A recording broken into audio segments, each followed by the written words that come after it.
Good morning, boys and girls. It's Thursday morning, the 8th of October 2020. Welcome along to this morning's very special United Kingdom talk. Lots today. Lots and lots and lots. There's lots of little stories. There's films. There's pictures. And there's a birthday.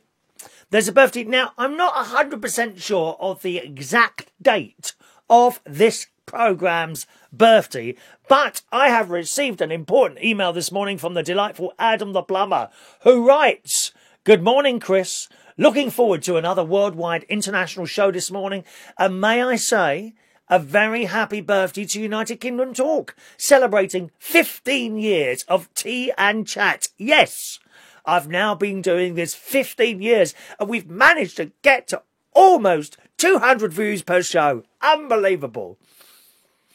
Practically the same as watches the delightful Naga Munchetty every morning, although she wasn't on this morning. It was the old blonde bird this morning. Where's Naga? Where's Naga? It was the old blonde bird and Misery Guts Charlie this morning, which was rather disappointing. But yes, we're about 15 years old today, boys and girls. So I think we need to sing me happy birthday today. Are you ready, gang? Yes, I think so.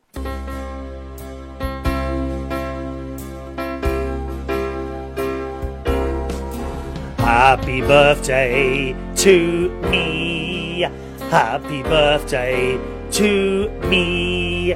Happy birthday, United Kingdom Talk. Happy birthday to us. To us. To us. Yeah, 15 years old we are, approximately today. It's not bad, is it? I remember a couple of years ago, lots of the viewers and listeners turned up at one of the pubs I was working with a cake and a little glass trophy. I don't have it here. I have it back in Bracknell where the house is. But yeah, 15 years old today. He says, Adam says, I think I've known you for about 30 years now and been watching the show for most of its 15-year run. So far, watching the highs and the lows, sharing your life with us and your friends and family, and let us see your family grow, your funny news stories, and sometimes the serious and personal things. So thank you, Chris, and may you go on for another 200 years. I do a minimum of 200 years. I'm hoping in the next 200 years to maybe get to 220 views per show. I am hopeful. You can't take away people's hope, you see. Otherwise they die. This is what happens in hospitals. You know, you might have some terrible serious disease and a doctor comes around, doesn't he? He comes around with the glasses, doesn't he? Doctor comes around. Why aren't there many female doctors, surgeons, maybe surgeons? You don't see many female surgeons, do you? When I've been in a hospital, I've never seen like a female surgeon coming around with a clipboard. It's always a bloke. Why is that, girls? Is it not something you want to do, or what is that? Or is it a bit male-dominated type thing? That'll all change soon, though. That'll all change. Yeah, I'm very sorry. We're very sorry. Let's just pick a name. We're very sorry, Mark Owens. I'm afraid it's not looking good news. You've got a day left to live. So you've just taken away that person's hope. It's like the people here, they say you won't get to 220 views for. I still have hope. You've got to keep it going. Got to keep the dream alive. Got to keep the dream alive. Adam carries on to say, may you go on for another 200 years. And to answer one of your questions from last Friday's show, because we were talking about angels, Adam says, I have seen an angel. Yes, I have. It's you and the joy you bring to the millions of viewers. So happy 15th birthday, Chris, to United Kingdom Talk from Adam the Plumber. Thank you for remembering, Adam, because I didn't. 15 years I've been talking ball. Any unbelievable? It really is. Thank you, Adam. It's been raining all night long here. The entire night it's been raining. Started about 10 o'clock last night. I did a lot of stuff in this little room last night, preparing shows and finding news stories, and there was a couple of videos and things to put together. I do have some wonderful pictures and two or three videos to show you this morning, boys and girls. For that, we will require this morning 21 likes. 21 likes. You will want to see these. You will want to see these. and I'll show you those a little bit later on. 21 likes for those. Okay, you may have seen the little thumbnail today about the new Monopoly that's coming out. Are you a fan of Christmas films? I love them. They're always feel-good films, aren't they? You know, usually boy meets girl or couple have a divorce and everyone ends up happy. And I like Christmas films, one of which is Elf. Now, that's got to be 20, 25 years old now. I don't know, Elf. You remember? And in the Sun this morning, Monopoly have been given a festive makeover for this year. It's elf-themed. The latest version of the family favourite is centred around the iconic Christmas film starring Will Ferrell. This is in this morning's Sun. Players can take on the persona of characters. That's quite fun, isn't it? Characters from the movie, as well as buy and sell property in locations featured in the 2003 blockbuster. Oh, it's not as old as I thought. It's 17 years old, that film. The houses have even been renamed apartments, while the hotels are called skyscrapers, in a nod to Buddy's trip to New York City. New York City rhythm dancing through your eyes. Da, da, da, da. Oh, I'm a native New Yorker. I've been to New York a couple of times. Not for me. Too busy. Nothing wrong with it. It's just too busy for me. Millions of people mulling around all over the place. 3 o'clock in the morning, you come out, it's still packed with people. Too many people for me in New York. That being said, if you ever get the chance to visit, go. You know, get yourself up that Empire State Building. Go and see the Statue of Liberty. Go and visit the place where the Twin Towers were. You'll find that quite emotional there, really. Have a go on the subway. It's very well run, their train system. Really good. And you won't be short of something to eat either. Just food places everywhere. Everywhere. Just a word of warning. Don't go in... Oh, there's a pizza place and the logo is red. It's Italian flag. Red, green, white. Sound about right? Red, green, white. Italian flag is the logo of this pizza place. Don't go in there and order a pizza. Have a slice. Maybe 2 slices. Because I made the mistake of going in there and ordering a pizza, and he looked at me, he said, "Are you sure?" I said, "Yeah, I don't think the slice isn't going to do it for me." Okay. And it wasn't expensive. Very reasonable, and I sat down at my table with my drink. I can't remember what I had to drink now. And then I saw these 2 people were carrying something through the other seats and stopped at my table, and they put this pizza down, and it was absolutely enormous. Don't order a whole pizza. It wasn't dear, $15 maybe, something like that. It wasn't expensive. The food I didn't find expensive in New York, unless you go to one of those, you know, little poshy places. You know what I mean? Like the difference between going to Greg's here or Pret-a-Manger. You know, Pret-a-Manger is a bit dear. I mean, how much do you want to pay for 2 bits of bread and a tiny piece of dead animal in it, you know? Anyway, back to the story of the Monopoly that's coming out. It says the community chest cards have also been renamed Christmas Cheer, while the chance cards are renamed Christmas Spirit. This is all in it's coming out soon, the elf version of Monopoly. I have got a version of Monopoly. I've got the Wizard of Oz version of Monopoly, which I bought some years ago. And I've never opened it. It's still in its package. I don't know if it'd be worth anything on eBay, maybe. But it's just a nice thing to have. I think I've got another version of it as well, actually. I've definitely got the Wizard of Oz version of... Can I just have a look? Can I just have a look and see if it's... what shall we do? eBay. Wizard of Oz. Is that worth anything?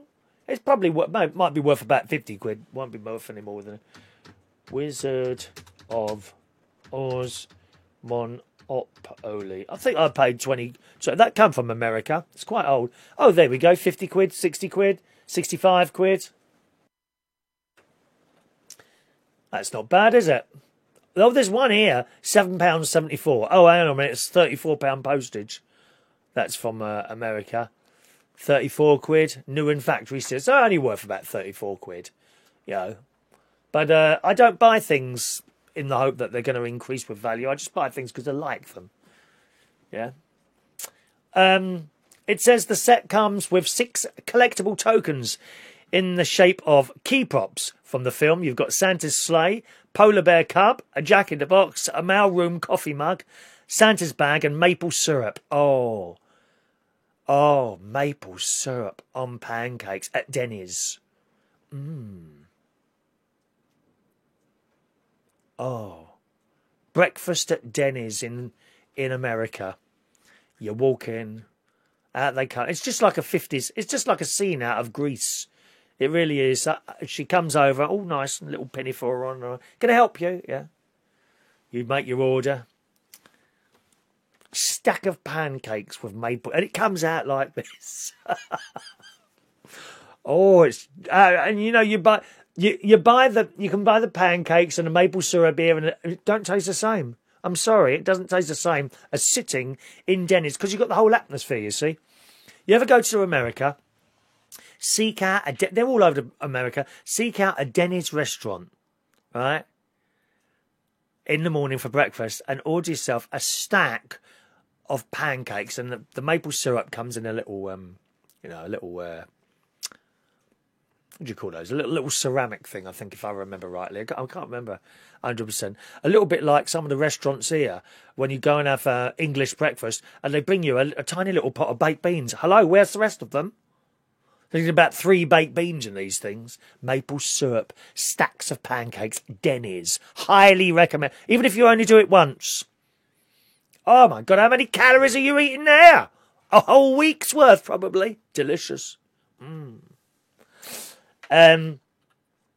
the Sun, it says, like other Monopoly games, it is, of course, comes with 2 dice and a set of rules you will need to follow closely. There's always one that cheats the banker. Yeah, that'd be you, wouldn't it? Do you cheat at Monopoly? I bet you do.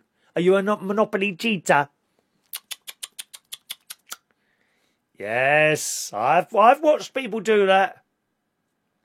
Elf Monopoly was previously available to purchase on the USA Amazon site for $40, which is about 31 quid. But unfortunately, it's sold out, so it's not gone anymore. It's not available to buy anywhere else in the UK, so your best bet is to keep an eye on the Amazon listed, where it may be restocked before Christmas, okay? Yes. Have you got any of the other versions of Monopoly? I've seen like different, London version, New York version. I've seen so many different versions. If you go to Hamleys, in Oxford, is it Oxford Street or Regent Street? One of the two. I think it's Oxford Street. Go to Hamleys and Oxford Street. They have lots of different Monopolies in there. Also in, I think I've seen different versions in a chain toy shop here called Mr. Entertainer. This is quite good. Toys R Us aren't around anymore, of course. That was a horrible shop, that was.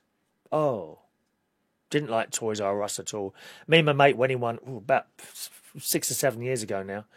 And it was just soulless. Toy shops should be happy places. You can just imagine taking great-nephew Harry and great-niece Evie into Toys R Us when it was open, and I think they'd be disappointed. All it is stacks and stacks of boxes. No demonstrations, nothing else, nothing out for them to play with or anything like that, Hamleys is where you want to go for Christmas. Get your toys from there, all right? And let's say hello to some of you this morning. Jason Hughes, morning. Andy V, Gary Ross, hello to you. DSLDG2, every morning you're there now, aren't you? Hello to you. Welcome, bienvenue, welcome. In cabaret, it's cabaret, it's cabaret. Gary Ross is, are you looking forward to football tonight? No, don't do it for me, football. Morning to George Bonds, morning. Diane Jeb, good morning, Diane. All right, love. Denise Andrews, there's Denise. I was at her house yesterday. Want to see Denise Andrews, his husband? I do an interview with him. I'm more of a chat than an interview. You want to see that? We were required this morning 21 likes. We have 10 already. 10 already. 21 likes. That's all I ask. That's all I ask. Good morning to, where did we get to on there? Let's just scroll up a little bit there. That's better. There we are. Morning to Mick Davenport. Adrian Richardson, good morning to you. Do you need some new glasses, Adrian? Morning, Adrian. Hello to Sherry DMP. Morning, young Sherry. Let's say hello to... Is that everyone there? There's Denise Andrews. Morning, Denise. Just scrolling. There's Gary. Morning, Gary. Oh, yes, I've sorted that out. Excellent, Gary. Morning, young Gary. Great nephew, Gary Butler's here today. Doesn't look like we're going to be able to do the roof, Gary, because it's raining. So we can't paint that on. It has to be dry when you put it on, followed by 48 hours of dry. It does say that on the tin. So we can't do that today. Never mind. Never mind. Morning, if there are fun things to do with tech. Daniel Woodhouse, good morning to you. Have you got your thing yet, Daniel? What did I send you? A couple of stickers, wasn't it? Yesterday morning. They went at 8 o'clock in the morning yesterday, you know. Yes. You see how dedicated I am. Dedication. Ooh, dedication. Heidi Young, good morning, Heidi. Hello, Heidi. Do-do-do-do. No work this morning. Yippee! Morning to Mandy Davenport, in charge of pain and suffering on this channel, gang. Always standing by and ready. Hello to Tony King. And that's everyone I've said hello to, I think, this morning. If I've missed you out, don't worry, it's not personal. Don't think you've been picked out specifically to be missed out. You know what I mean? Sometimes people think that. As always, gang, if you'd like to send someone out for a cup of tea this morning, it's £2. £2 to send someone out for a cup of tea. What does that mean? You can time them out for 5 minutes if they start getting on your nerves, and you can time them out for 5 minutes so they can't send any messages. If they really annoyed you, and this is at your request, this was at your request, not mine, can we time someone out for a whole show? Yes, you can. £10. £10. It doesn't stop them watching the show, but they can no longer message. So for a £10 super chat, you can time someone out for an entire show. But you will buy them 10 raffle tickets, if you see what I mean. I'll give you 10 free raffle tickets to the person that you time out, okay? 10 free raffle tickets to the person you time out. So just remember that as well, okay? If you're going to time someone out, you're quite welcome to, but you will also give them raffle tickets. And that's how it is, all right? Heidi, yeah, the weather through the night, hardly slept a wink. It's been raining all night, Heidi. Really, Heidi. Oh, are you watching that now? Oh, that's been on, hasn't it, Rachel? I've taped that. Really sad this morning. Thanks for bringing that up, Rachel, and good morning to you, my love. I think it was quite near your part of the woods yesterday. I'm not sure the areas here, but when I went to see my friend yesterday, we got 12 likes so far, 21 likes. Honestly, you'll want to see what I've showed you today. All right, we've got a lovely little chat with a very good friend of mine, Alton Andrews, who does a lot of has always done a lot of radio work, and he's doing a lot of radio work now. Yeah, so I'm watching BBC Breakfast this morning with the miserable Charlie and the blonde girl. Can't think of her name now. And then we're talking about the BA 747s being retired. Now, I seem to remember this came up in the news. I think we did it, actually, some months ago at the beginning of the pandemic when all the planes couldn't fly. And I think at some point there, we had the news that they'd retired all of the BA 747s, and it was done. There was no, we're going to retire them on this date. They literally did it overnight. But watching the programme today, they were saying that these are the last BA 747s now being retired. So maybe they still had a couple of them up in the air. But that's what happened this morning. And when I turned on the telly around about 10 to about 20 to 8 this morning, they had these beautiful planes. It's the livery. It's the British Airways livery that does it. You know, I can't say, and I'm not, you know, because I'm British saying this, I can't say that another country's livery on their 747s is anywhere near as good as ours. Although they did muck it up once. Do you remember that? Margaret Thatcher was in power. Years ago this was. And some idiot decided to take the Union flag off the back of the planes and put these ghastly designs on there. Do you remember that? Absolutely ghastly. I can't remember the excuse they used. And They painted all these planes, the tail fins. I think it was just the tail fins in various different designs and ethnic type things. And the British Airways people, they took Margaret Thatcher to see them all. And she's walking past these planes, and this was all on the news. British Airways bloke says to her, "What do you think of the new livery?" "Absolutely awful," she said. "Awful." And it was. Where do people come up with these stupid ideas? Why wouldn't you have the Union flag on the back of a British Airways plane? Anyway, old Richard Branson, because he's a clever bloke, old Richard Branson sees the opportunity and says, well, if they don't want it, we'll have it. And immediately painted all the Union flag on the tail fins of his planes. Very clever move. I mean, you just can't make it up, can you? I do wonder why people want to stay in the country sometimes. You know, just because you're British doesn't mean you have to stay there. If you hate the country that much, go somewhere. I need to swear then. Go on, go somewhere else if you don't like it. Oh, but it's my country. Well, stop moaning then. Stop moaning, sit down and get on with it.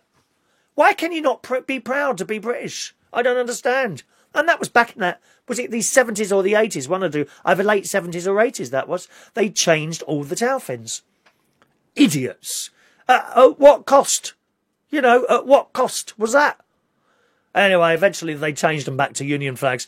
And on the telly this morning, it's the livery. And you saw these massive 747s and they were being pushed back. You get a little truck or something, pushes the planes back by their front wheels. It's very clever. And, I've got itchy back. Oh, I've got a really itch on my back there. Just a moment. Oh, what can I use? Oh, well, where's that come from? Old Naga Munchetty don't get an itchy back, does she? I bet, like, when the camera comes off her, right, someone comes and gives her a massage or something like that. That'd be quite nice, wouldn't it? I quite like the idea of having a young lad come in now and again and give me a bit of a massage on my back. There we go. Oh, that's better. So they're pushing these planes back, and one had the old livery. It says British Airways, but the Airways wasn't a capital letter. And apparently, according to the BBC Breakfast News this morning, that is because it looked less pompous, apparently. That's the old livery. So it's a British, capital B, British, and Airways was a small a, right? That was the old livery because it was looked at, they thought it would be too pompous. But that changed eventually and they had it all in block capitals, as it should be. British Airways. You know, you don't get the Arab countries putting their names in small letters, or the American ones, or Russian ones, do you? Hey, what is the problem with people? I don't get it. Really don't get it. Be blooming proud. I mean, look at this. Look at my logo. I mean, it couldn't. That tells you how proud I am. There you go, of being British. Really am. Really am. And each and every one to their own. Whatever. Yeah.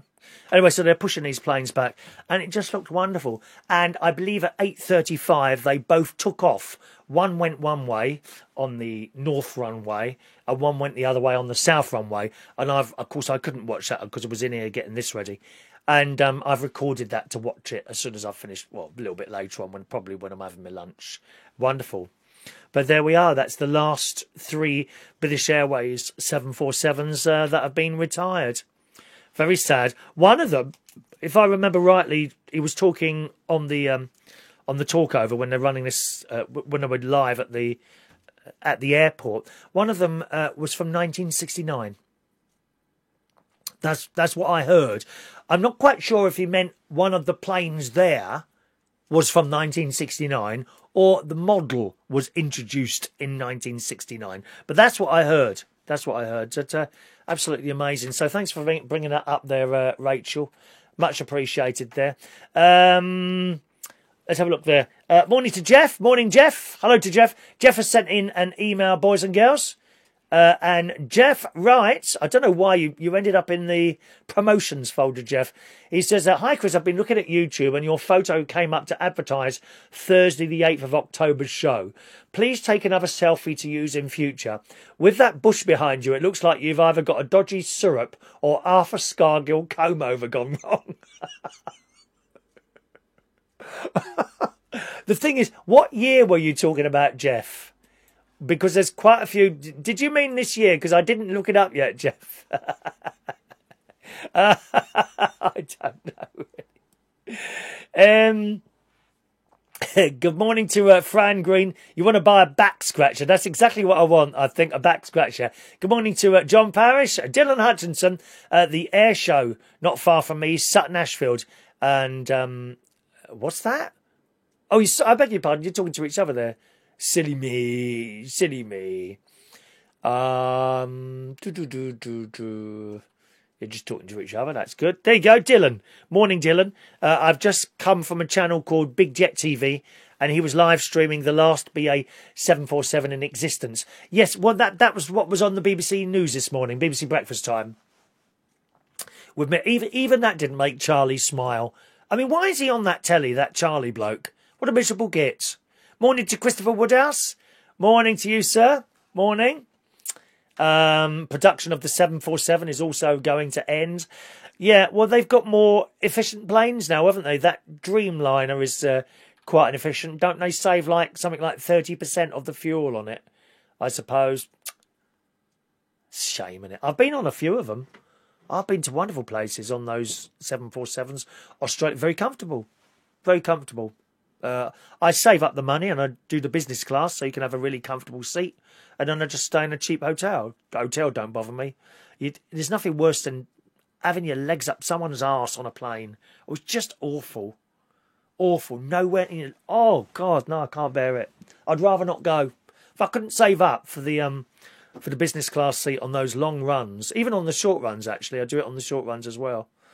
Because on the short ones, although I don't know if it's going to make much difference now, haven't they taken out a seat between each seat or something? Because if you go to, say, Cyprus on business class, it's basically the same seats as you've got in economy, except they take the one out in the middle. So, seat, empty, which they make a table, seat.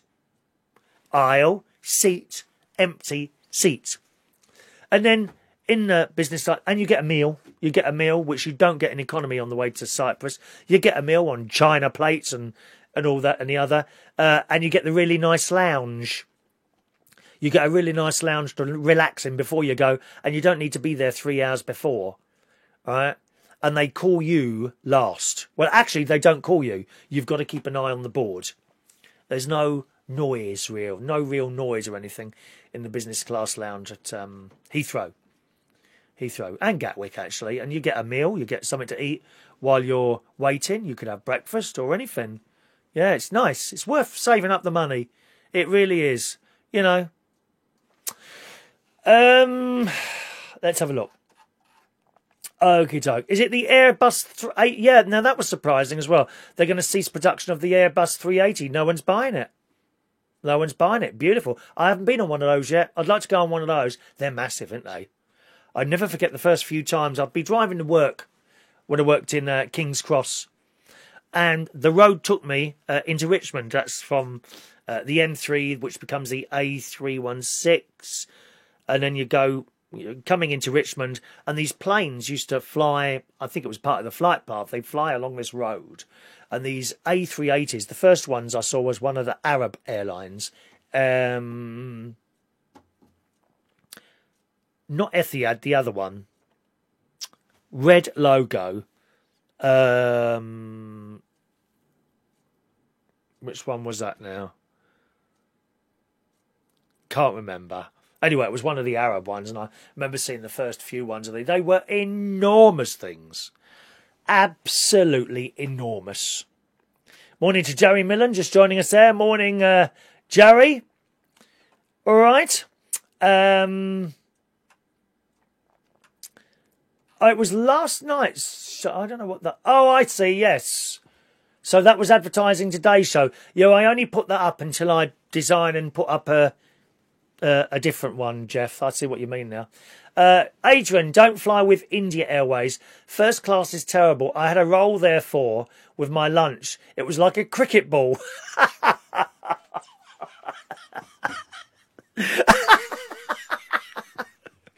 Was it that hard? Oh, Oh dear. Thank you, John. It's Emirates. That's the one. Emirates is the one with the red logo. I think that was the first ever A380 that I saw. And it used to fly along this road in Richmond, coming down slowly. And it was just enormous, this thing, as it flew over you. Wonderful. Wonderful. I love it. Right, good morning, Mark Bowles. Amelia Dodd joining us there. Cycle Ranger. Qatar, of course, they've got them all. Qatar Airlines as well. I've not been on any of them. I'm a bit funny with airlines. I'll fly on British Airways. I'll fly on Qantas. I don't really want to fly with anyone else, which is silly, really, because the Arab Airlines, would that be the correct term, or is that an offensive remark? You know, the Arab Airlines. Emirates, Qatar, that's not offensive, is it? Emirates, Qatar, all those airlines, they have very good reviews. Very good reviews. Of course, the best one, who's constantly had good reviews throughout the years, is Singapore Airlines. They're like the top-notch one. We used to have that position, but it's all gone a bit wrong there. Some bloke come in and started cutting costs left, right and centre. Oh, how can we make some more money? Let's cut costs. No, that's not how you do it, sunshine. You make it better for people. The bloke that runs British Airways, he ran he's Spanish bloke, isn't he? Although that's irrelevant. He came from running a budget airline and they put him in charge of British Airways. Wrong bloke. Dear me. Put a woman in charge. They know what to do. Oh, girls, what would you do on those planes? We'll have nice curtains, won't we, girls? Now, we'll change the interior design. It's a bit boring, isn't it? Bland, don't you think? We could have, like, wallpaper, nice wallpaper. Let's choose a lady. Hang on a minute. Let's choose a lady. Let's choose... Fran Green. Fran Green. OK, Fran, you've now got the job of designing the interior of an aeroplane. What are you going to do? What are you going to do, my love? 17 likes at the moment. We want 21 likes, and I've got loads of stuff to show you today, which delightful people have sent in, as well as a bit of a chat with a friend of mine, Alton Andrews, and he talks about his journey through working in radio. Just another few likes, and I'll show them to you. All right. They're not happy in Scotland at the moment, are they? They're all going to have to stop serving alcohol in lots of the areas. They're fuming. I was watching that this morning as well. Business is going under. I mean, what do you do? What do you do? I don't think anyone knows what to do, really, do they? One of those things. All right. Well, the students are having a lot of fun, aren't they? I mean, how thick and stupid can you be? Really? I mean, if it's not bad enough, them joining these various little focusy, hard left-wing groups for this, that and the other, now they're having parties now, the students. Oh, how lovely. Let's go to a student party. Do you know what the parties are for? Any idea? Is it someone's birthday? Celebrating that someone's just won something? In the Sun this morning, students are now holding coronavirus parties where only people who test positive are allowed in. Freshers at the University of Manchester and Northumbria University are holding 24-hour parties despite their campuses being locked down. One Manchester student said one party at the Fallowfield halls of residence had to be broken up by security staff on Saturday night. The 18-year-old... See, the trouble is they're 18. What were you like when you was 18? Were you sort of a bit wild? I wasn't. Not really. I wasn't really wild. I was wild in my 30s. Seriously. I think it started at about 31. I started becoming wild and going out to raves and things like that. I didn't do any of it in my 20s. Not really. The 18-year-old told The Guardian... Oh, what a wonderful newspaper that is. Oh, The Guardian. I should have just stopped there and gone on to the next story, I think. It said there was a flat party a few days ago which had a policy that you could only get in if you were positive. It was like health and safety measure. Meanwhile, a Northumbria University student told the paper that parties are very common at their halls. That's all they do, party, isn't it? I mean, have you been to university? Tell me differently. Tell me differently. I don't know. I never went. I wasn't clever enough. Mind you, don't have to be clever to go to university anymore, do you? As long as you can pay your £9,000. Oh, yeah, here's another £9,000 coming in. Yeah, oh, don't worry about the exam results. Just pay your money and you're in. Bit like that, innit? Wasn't like that when I was at school. You had to be clever to go in. That's why I didn't go. The University of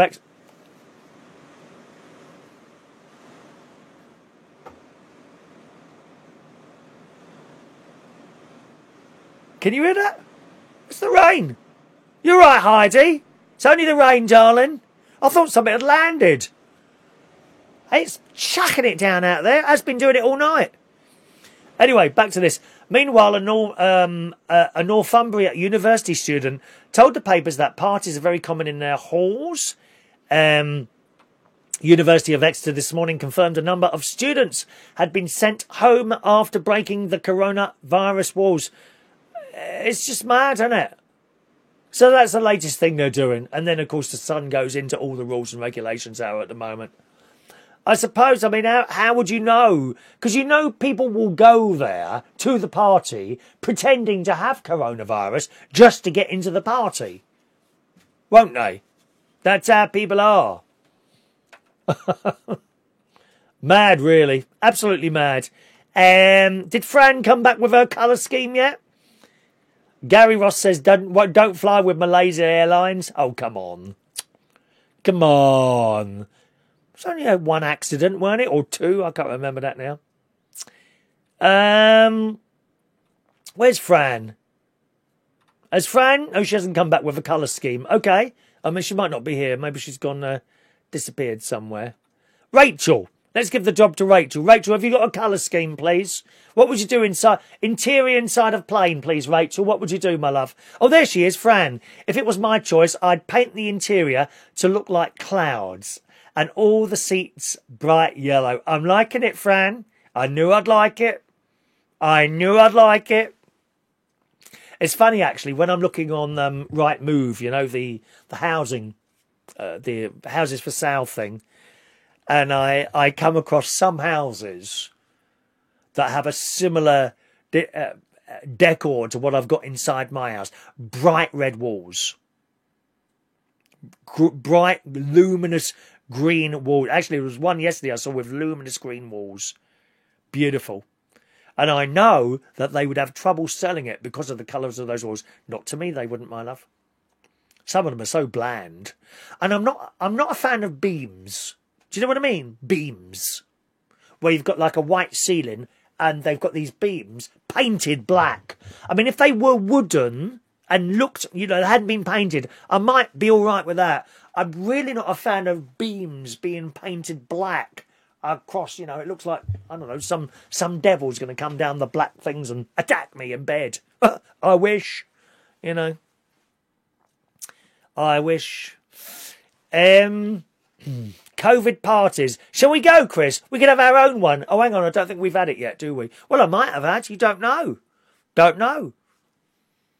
After my beautiful day out yesterday, which I will show you at some point when we get 21 likes. Only want another 3. Come on.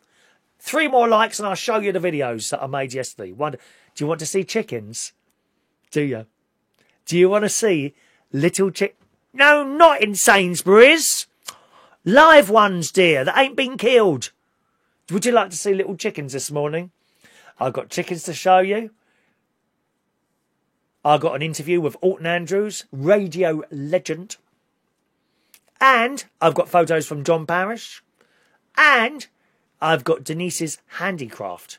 Want to see those? I will require 21 likes. It's not too much to ask, is it? It's not like I'm asking for money. You never hear me ask for money. Never. Outrageous. Is it Thursday? Oh, we've got to do the super draw today as well. Super chat draw as well. I forgot. Is it Thursday? It is. We got the super chat draw today as well, gang. Someone's going to win this. Okay? Someone's going to win that backdrop today. All right? Who's it going to be? Those of you that have been sending in super chats will have had raffle tickets given to them. Okay? Who's going to win it? The draw for that will be taking place a little bit later on today's show. That's the prize there at the back there. Every time you send £1 super chat, I give you a free raffle tickets. And you might win that. If you want any more, then time to do that before the show. Okay? Prefer chicken on a plate? Oh, no, dear. Little chickens, they're wonderful. One moment. Nicotine yellow walls. No, I don't think that's not what Fran meant. Nicotine yellow walls. How awful. There you go. Rachel, my choice would be to replace the floor with a glass bottom on a plane. There you go. That would be quite nice. Isn't there a plane with a glass bottom? I think there is. Some of those big towers have got that. Haven't they got that at the Eiffel Tower or the Blackpool Tower? One of those.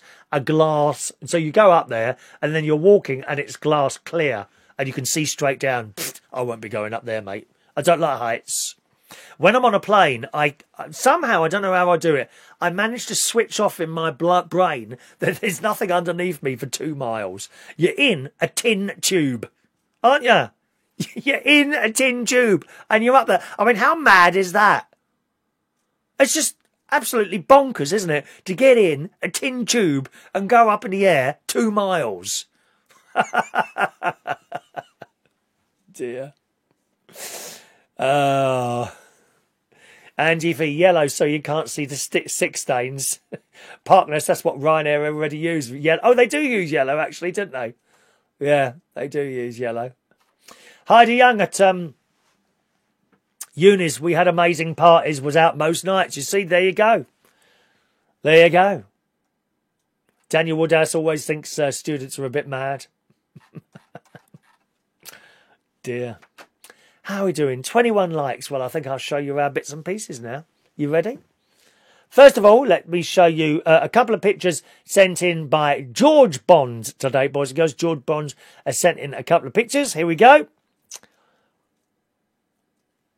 All right. That's one. And there's the other.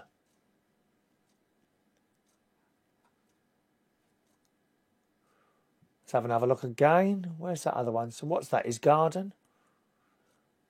Taken possibly through a window. I could see that you've got a flowery shirt and there's another one. George Bond's pictures. What's that? Is that a trampoline down there? Or is that the other house, is it? Oh. Thank you very much for that, John. George. John Parrish has sent in some pictures as well. Hang on, let me get the story. Ba, ba, ba. Ba, ba, da, ba. Do you know, when you hear that piece of music in the morning, doesn't it make you happy? Ba, ba, ba, ba, ba, da, ba, ba, ba, da. Doesn't it make you happy in the morning? Right, here we go. Here's some pictures from John Parrish this morning. That's Brittany. Now, it's not Britney Spears, that's Sherry, dear. She's in Brittany in France.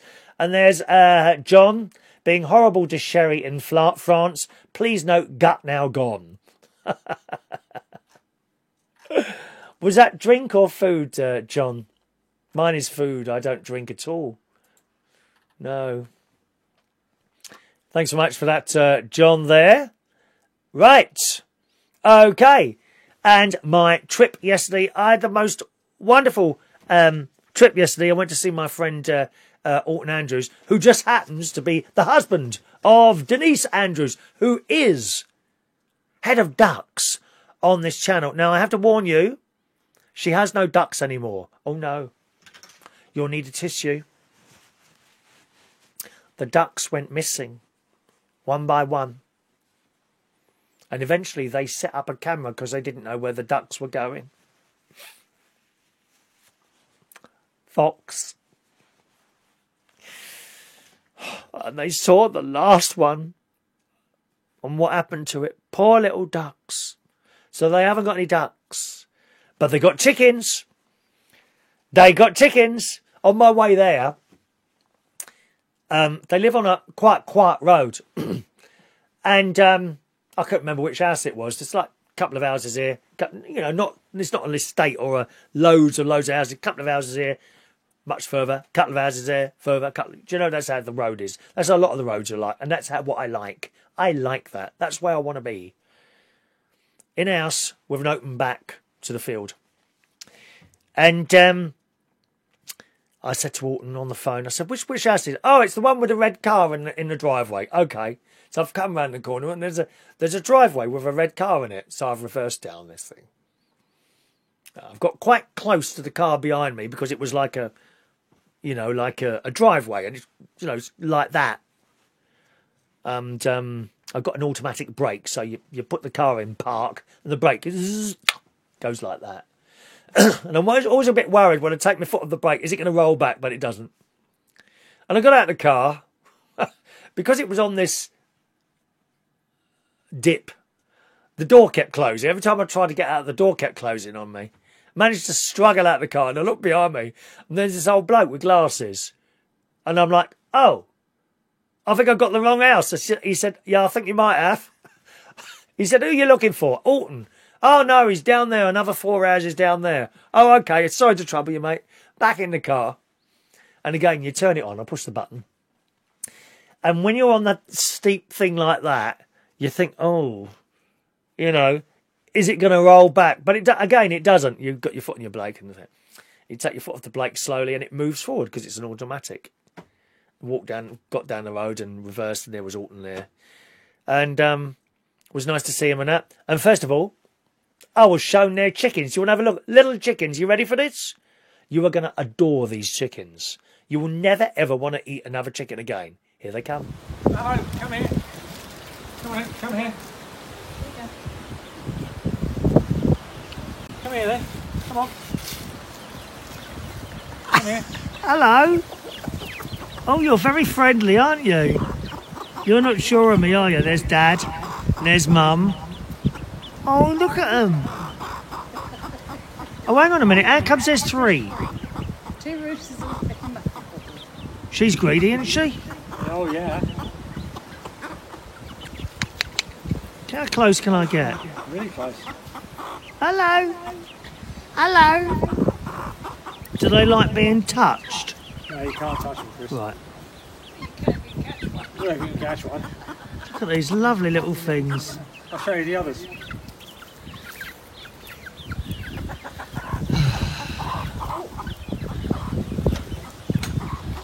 That's my mate Alton there. I love it.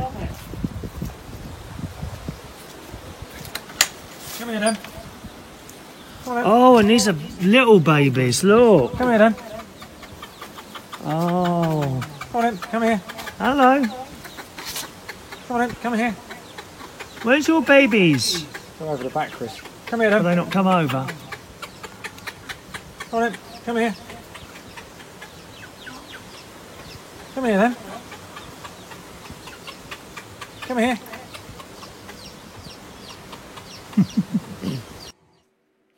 There's our little chickens. Chicken. Lay a little egg for me. All right, so that's the chickens. Now I'm going to show you Denise's wonderful craft. She makes wreaths. She makes Christmas wreaths. And just have a look at some of these. Look at these. Fruit ones, bauble ones. Beautiful. How long does it take to make one of these? Oh, a few hours, 3 hours. Oh, beautiful. Fabric ones are the ones that take quite a while because you've got to tie, you've got to cut every piece of fabric to a certain length, and then obviously you've got to tie it on. And it's glue, is it? Or Yeah, glue gun, hot glue gun for the baubles beautiful. on a ring. Yeah. A little bit quiet on the audio there. She makes those with glue guns and little plastic tie type things, and they're very beautiful. What I'm pleased to tell you is that she's given us a tartan one made of little tartan bits of material, and also a duck light. She's given the show a duck light, which is like in a bottle, picture of a duck on the side and it lights up inside, and a tartan wreath, which she's given us to use in the raffle when it comes to Christmas from Denise Andrews. How kind is that? All right, so they will be coming to you around Christmas. I won't show them to you before then because I like a little sort of element of something to look forward to, you know? I don't believe in serving everything up in the first menu. So you've got that to look forward to. And she's also given me 2 beautiful wreaths for myself. One for this studio and one for the studio in Bracknell. Again, I won't show them to you now because it will kind of, when you'll see this thing on the wall and you think, wow, how beautiful is that? So there we are. All right. Okie doke, boys and girls. Oh, dear me. Let's where are we now? And finally, I've got a little bit of an interview to show you here, a little bit of a chat with my friend Alton Andrews. I worked with Alton Andrews on Liberty Radio, which was a medium wave station, AM station in London, 1999. I was only there. I think I was there. About a year. I was there about a year. I did the overnight show 2 till 6:30 a.m. and Alton did 10 till 2, if I remember rightly, or it might have been before that actually. Or did he do 8 till 10? No, I think he did early evening. But he's a great bloke, and I've kept in contact with him all these years. And here is how Alton got into radio. What sort of job do you think this man does? CDs all over the wall, computer screens, clocks. Is that an audio mixer? And here's the man here now, Mr. Alton Andrews. I'll tell you what, I'm going to stand over here because I foolishly stood the wrong side of the window. There you go. You were just like a silhouette there. Not a large silhouette, just a silhouette. I know. So when did you start doing radio? How did you start? In radio, many, many years ago, like most DJs like yourself, you start in nightclubs and discotheques. And then in 1984, one of my friends, well, 2 of them actually, were on board Radio Caroline. I was working in London at a place called Downs Wine Bar in Down Street, Mayfair. And this guy came in and he'd been listening to me for about a week or 2. And I hadn't really taken any much notice of this guy. And basically what the guy wanted to own this place, he wanted like a disco radio show. And he came up one day and said, have you thought about going into radio? And I went, yes. And he said, well, I'm from Radio Caroline. And he was with this beautiful blonde at the time. Mike, his name was. I can't think of his second name. And I thought, hey, somebody's just trying to impress his girlfriend. 2 days later on, my friend in Denmark gave me a call. And I happened to mention this to him. He said, well, I'm going back on board. Can you describe this guy? So I did. And it turned out he was from Radio Caroline. He was the man, was he? One of the guys, yeah, from Radio Caroline. With that, I went on Radio Caroline in September 1984. I was there for 1.5 months. Was that on a boat? That was one of the boats, boats, yeah. About the North Sea. And Laser, the other pirate ship, was about a nautical mile away. And I went back there again in the new year of 1985. And then I thought, well, this is okay doing this, but you're stuck out on a boat in the middle of the North Sea. You must have had some rough times out there, wasn't it? Yeah, hideous sometimes. Did you get seasick? No, I was never seasick. That was actually quite good. But I then met Paul McKenna came out and somebody else came out, I can't remember. And he said, listen, when I get back, I'll have a word with a guy called Steve Collins at Top Shop and find out if they want any DJs there, which he did do. I didn't get the Top Shop, but I got to the next one to it, which was Peter Robinson, which was the next studio next to Top Shop, because it was both in the same store. So I did that for a while, and then I sent some tapes around, and of all places, a place in Italy, right on the border of Monte Carlo, or Monaco, gave me a job, Riviera 104. So I went there in September 1985. So to move countries? Yeah. To do what you loved? Yeah. And then while I was there, in 1986, I thought, I'm going to send a load of demo tapes off. So I sent a load of demo tapes off. And one of the guys said, well, why don't you send one to Radio Luxembourg? I thought, oh, okay. Sent one to Radio Luxembourg. Didn't think any more of it. Meanwhile, I got rejection letters from all the other radio stations here in Great Britain. And then, out of the blue, I phoned up Radio Luxembourg and I said, listen, I've sent a demo tape to you, but I've not heard any replies back. So this woman went, oh, you're the guy with a strange name. We've been trying to find out who you are. You didn't put any address on it.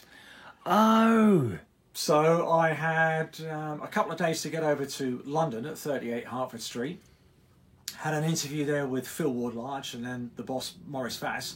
And they went, yep, we like you, you're hired, when can you start? And in October 1986, I went to Radio Luxembourg. And that was it. And I stayed there until 1988. I worked for Red Rose Radio for a while. Then I did Armed Forces Radio for about 9 years. You've done some BBC stuff, haven't you? Yeah, BBC Local Radio. Then I met you at Liberty Radio. And then in 2006, I walked away from radio completely. I just really had enough of it. Same old songs every single day. You hear all the DJs saying it. And then in 2013, this guy called Paul Bedford, never met him in my life before, contacted me and said, Alton, I run an internet station. And I'd never really heard of internet radio at the time. Would you like to do a show? And I went, well, how do you do it? And he went, I'll send you a computer program. Have you got a microphone? Yes, I have. That's all you need. Okay. And that's what I did. His station then fell to the wayside and I didn't have anything to do. Somebody else picked me up and then his station came back on, but I didn't go back. And then out the blue, over in Germany, there's an FM station there. It's in a place called Heinsberg and it's right on the border of Holland and Belgium. And they contacted me through a mutual friend and said, we heard you on BFBS, British Forces Services, and we've also heard you on Radio Luxembourg. We'd like you on a Saturday night, if you can do a live show for us between 8 and 10 German time, which is 7 and 9 UK time, and just do it in the old 208 Radio Luxembourg style. Can you do that? Yeah, I will. And that's really how it's taken off. And then I worked for a few others. Now I'm with KL1 Radio, which is a brand new station that's just opened in... How can people listen to that? King's Lynn. Again, that's an internet station. But I'm also on my45radio.co.uk. That's different. Although it can be heard on the internet, it's actually a DAB station. And they've got... DAB, yeah? Yeah. Right. And they have outlets in Birmingham, Manchester, Glasgow. They've got more coming in the new year. So I can now be heard now on ordinary radio. And when can we hear you on there? On My45 Radio, that is a Saturday morning between 9 and 1. On the German service at night time, which is www.novumfm.de. That's NOVUMFM.de. That's between 7 and 9 UK time. And then the King's Lynn station that I'm working on now is Monday to Friday between 6 and 8. And that's KL1radio.co.uk.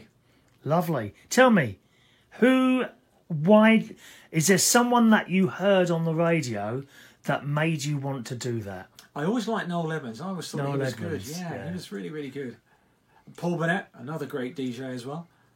Sadly, missed. They should be on radio too, but the powers that be have decided not to. But yeah, Noel Edmonds, I always thought was really, really good. That's what that was your I can't think of the word now. Not your encouragement, your mentor. No, the bloke that you wanted to be. Yeah, sort of thing. But you weren't. You did your own thing, didn't you? I did my own thing. Now you've got. Let's just have a little look around some of your gear here. So what we have here, there are two programs. Well, actually, there's many programs. We have a program on this computer, a program on that computer, so they are both laden up with music. That's the mainframe computer, so that's where I actually do all the recording on. And that's also the computer that's used for the German service as well. This is a mixer which you need. This one is an AirMate USB mixer, which is great because it gets linked to the computer down below. If you're wondering about the clocks, that is British time. There's two clocks there. Why is that? That is British time. That is German time. Oh, of course, yeah. The microphone is an RE20 Electro Voice. Really cool. Probably one of the best studio mics you can get. Bart Neumann & Co. And then over on the right-hand side there, two double CD players. You have CD players there, CD players there. That in the middle is called a compressor. Oh, it actually compresses the sound yeah. and your voice and the music and everything else and kind of enhances it. Absolute nightmare to set up. I've had a couple of those and I can never get on with them. Oh, it took me ages to set that up. Lovely, Alton. And I still play a little bit of vinyl, CDs as well, but a lot of it actually comes from the computer. Lovely. Brilliant. Well, thank you very much for showing us around your studio, Alton. Thank you. And no doubt millions of people will be tuning into you very soon. Thank you, Chris. More millions of people tuning into him than watching my show. My very, very good friend, Alton Andrews. And I'm not just saying that. He really is a very talented man. You can give him any radio job and he'll be able to do that. He will entertain you. He will entertain you. He won't just sit there and tell you what the next 5 records are and that it's the better music mix and it's coming up to 10 o'clock news. He will entertain you with jokes and keep you sitting there. So give him a go. All right, Alton Andrews, look him up. Loads of radio stations. Thank you very much. And I had dinner there as well. Did I tell you? Denise cooked me dinner. Oh, vegetarian lasagna. To die for. To die for. And garlic bread. And Cake. Denise, cake. Thank you, cake. And as I say, she's given us a couple of prizes to use around Christmas time for our Christmas raffle. She also offered to pay the postage. Can you believe this?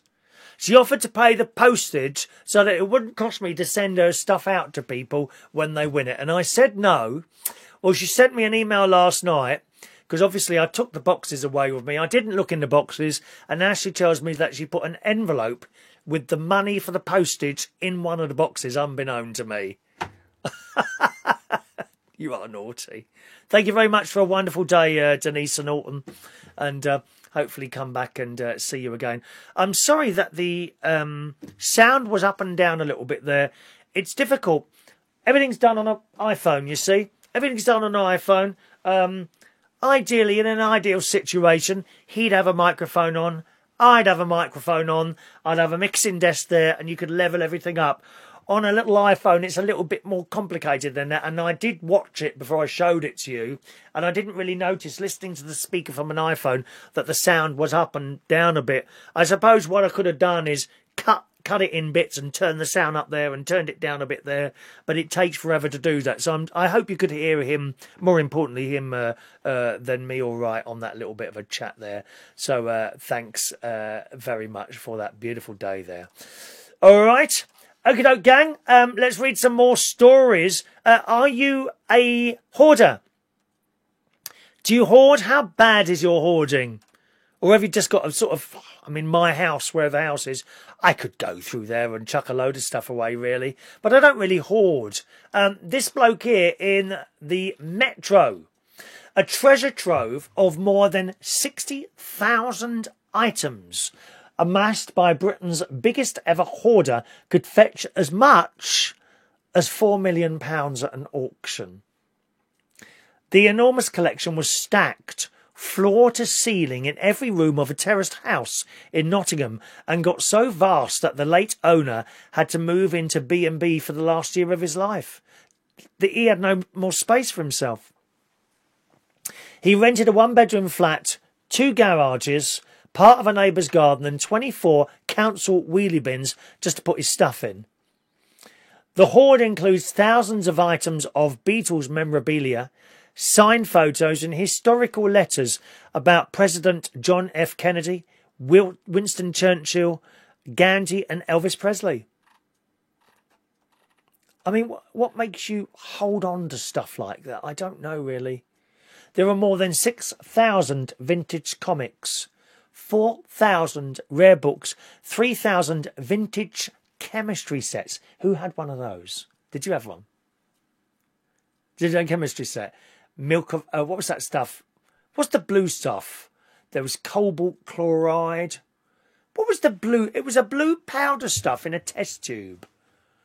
Copper sulfate? Does that sound about... Was it copper sulfate? Is that blue? I'm getting this chemistry set one Christmas, and all these test tubes and things, and we'd be mixing things together. When I started smoking, I think it was about 15. I used to smoke in my bedroom, and Dad would come in. Have you been smoking? And he'd say, no, Dad, I'm doing chemistry experiments. And I used to think he'd believe that. I had a wonderful dad. Anyway, there's also an excellent collection of Russian and American space exploration memorabilia that includes slides and photos, as well as cinema reels, radio equipment, ghetto blasters from the 1980s. Do you remember those? Did you have one of those? I had one of those. You used to carry around these great big things on your shoulder, playing the Nolans. He had Airfix models, lots of jewellery. He died suddenly. He was only 44 when he died. He was a bachelor who lived alone in his 3-bedroomed house in Nottingham. It is thought he started collecting about 18 years ago with the intention of selling it all one day to fund his retirement. Neighbours said a Royal Mail van filled to the brim with parcels would visit the address once a week without fail. Full of stuff, he just kept buying stuff. The hoarder worked as a computer programmer, and it remains a mystery how he found the money to buy all this stuff. I mean, wow. First-class envelopes. He had all sorts of stuff. Stunned auctioneers were called to clear the three-bedroomed house by the hoarder's brother, who had no idea of the scale of his siblings' collection. It took the team of 8 men in 3 vans over 6 weeks to empty the house of all the items. They could only access the house by removing boxes and bags in front of them, clearing the path as they went. Gosh. I mean, he had so much stuff. All the items, a lot of the items hadn't been opened and are in brand new or pristine condition. Let's just take a photo. And he had radios and tape recorders. But he didn't just have one. He'd have lots of the same one. Let me show you this. Here's a... Oh, it's asking for my number. Why is that then? Here's a picture of his collection of radios. I mean, it's odd, really. Look. Can you see them? All these radios he's got there. Radios. On the top shelf there, little radio. Oh, you can't quite see that top shelf, can you? Let's do that again. Let's do that again. There we go, that's better. Yeah, radios. Let's sit there. Look, all those radios on the top shelf. And where that red thing is, that seems to be tape recorders or something. Looks like a couple of audio mixers on there as well. And on the bottom shelf there, it's like loads of tape recorders. You know the ones with the buttons on? So you'd hold a button down to play. And if you wanted to record, you'd hold 2 buttons down. Remember those old tape recorders? So much stuff. And that's just the radio stuff. Books, magazines, and bags of stuff. Gosh. Terry Woodcock of Unique Auctions of Lincoln, oh, he must be around here somewhere, Lincoln, has been tasked with selling the collection. He said he'd never seen anything like it in 50 years of working in the business, and described the late owner as Britain's biggest hoarder. He said the collection is beyond belief. I met the man's brother at the house, and he was just as shocked as I was. He had no idea his brother lived like he did. But it's a shame, really, you know, when someone dies like that. This has just happened to my mate's mate. There was a DJ, one of the original gay DJs, I suppose you could call him, really. His name was Norman Scott. He died a couple of weeks ago. Excuse me, can I just have a little sip? He died a couple of weeks ago, not long ago at all. And he was a big Disney fan. And he had loads and loads and loads of Disney stuff. All little models and things. And then someone dies, and well, what do you do with this stuff? You know, you don't want to... I can understand people not wanting to keep it themselves. But a lot of the time, people literally dump it. I hope that won't happen with this stuff. You know, because this is a collection. Forget the value of it. It is a collection of stuff. And people might like to go and see something like that. You know? And it's a shame. But, you know, perhaps you have a collection of something that is very dear to you. Or what do you want to happen to it when you go? Perhaps you should put that in a will. I don't know, or something like that. I don't really collect anything. Not really. I collect words and they keep coming out of my mouth. You might have noticed that. Gary, Ghetto Blaster. I remember that one I had asked Chris. I remember that, Gary.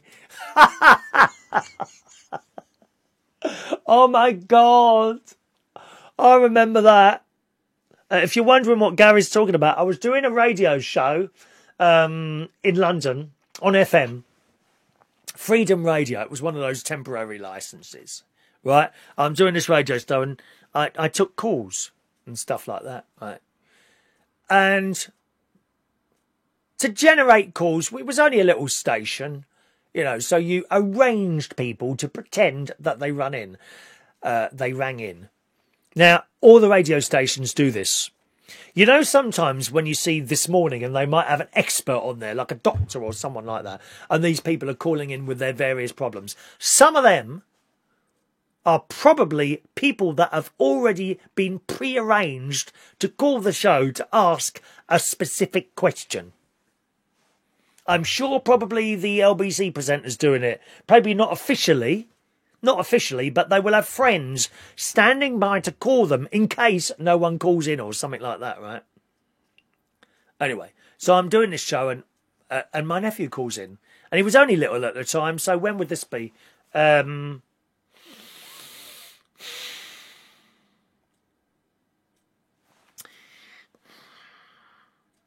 It was before 2000. It was before 1999. Hang on a minute. It was the year my father died. 1996 it would be. 1996. So I'm talking, it was around Christmas time. That's it. It was around Christmas time, I think. And we're talking about various Christmas presents, and my little nephew rang in. So he would have been 35, 25, 15, 11, 9, 10, 11 o'clock. Thank you, Mark. Send those pictures through. My nephew would have been 9, 10, 11. He's on there now, Scrabbit Man. And I said, what do you want for Christmas? There was no delay on the phone. And he said, he didn't say, okay, put it this way. He didn't say ghetto blaster. It was another term that we used to use for such boxes in those days. Now, we didn't consider it a derogatory term in any way, shape or form, but I don't dare say it now. It was another word, or another 2 words, used for ghetto blasters. And I'm sitting there, what do you want for Christmas? And he said these 2, and I thought, oh no.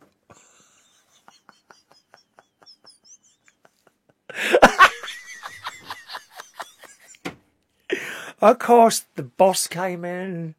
Chris! And I held my head in my hands. But like I say, you know, there were many words used in those days and we didn't mean anything by it. We didn't mean anything by it. We really didn't. But that's what he's talking about there, anyway. All right. Gary Ross says some people collect tea breaks in this show. No tea breaks today. No one wants a tea break today. Don't forget, if you want to buy someone a tea break, it's £2. You can send them out for 5 minutes. £2 gets you a tea break, boys and girls.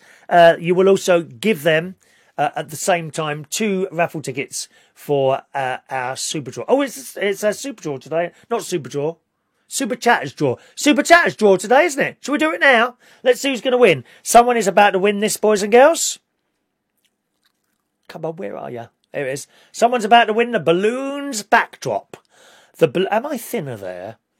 Christ, that's 6 months ago. The balloons backdrop. Good morning to Maureen this morning. Morning, Maureen. Morning, Maureen. And Jeff has texted in as well there. Hello, Jeff. Okay, so let's see who's going to win that on the show today. And not a ghetto blaster or any of its other things. All right. Okay, 1 moment, please. There's a ticket here, look. Oh. Whose is that? That's Paul's, that is. Right, here we go. Here's all the tickets. Quite a few in here today. Okay, give them a good old shake. Right, now where's my drum roll? Who's going to win the balloon backdrop? Here it comes. Buh, buh.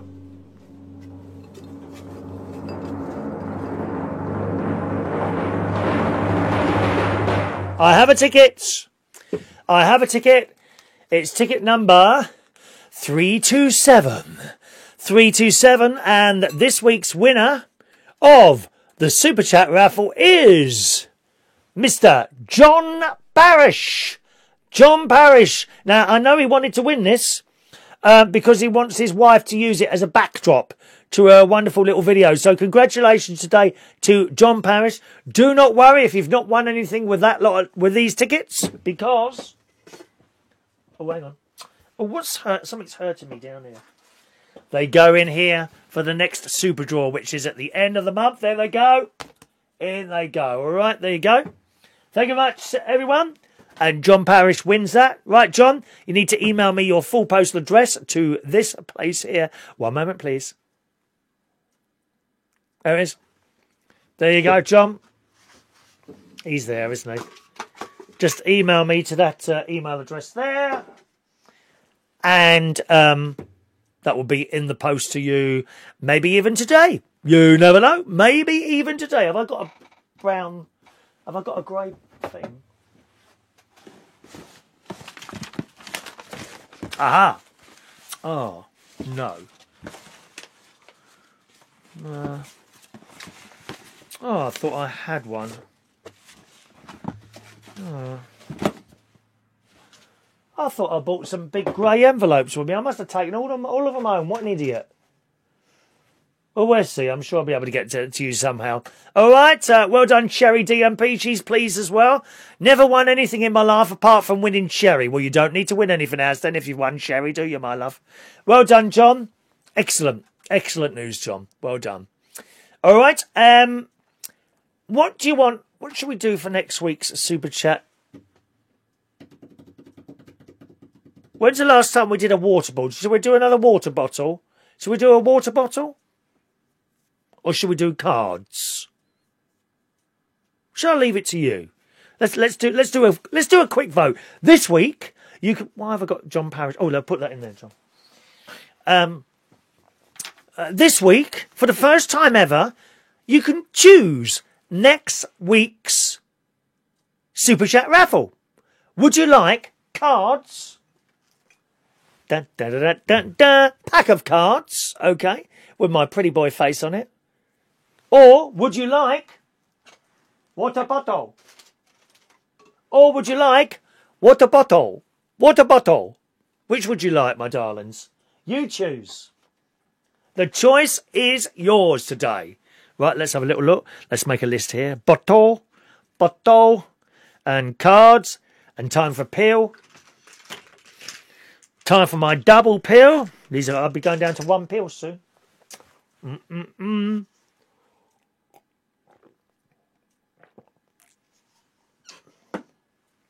Let's have a vote.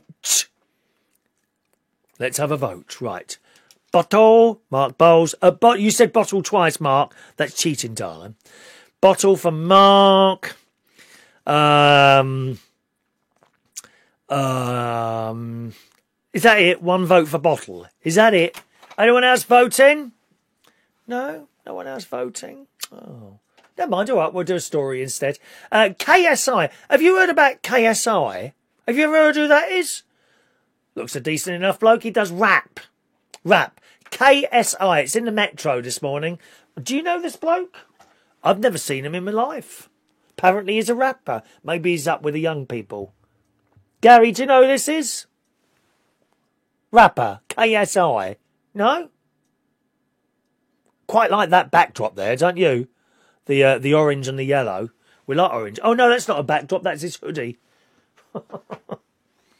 KSI has revealed he lost 10,000... Because those rappers have got a lot of money. They've got a lot of cash. He's revealed he lost £10,000 on one bet in Las Vegas. £10,000. You just imagine that. Walking into a casino and putting £10,000 on something and losing. He's a YouTuber and rapper and he's seen huge amounts of success in the past couple of years, from triumphing against Logan Paul in the pair's boxing rematch. Oh, is he a boxer? Oh, he's a boxer. Is he? Oh, no. And climbing the charts to building an audience of 10 million people on YouTube.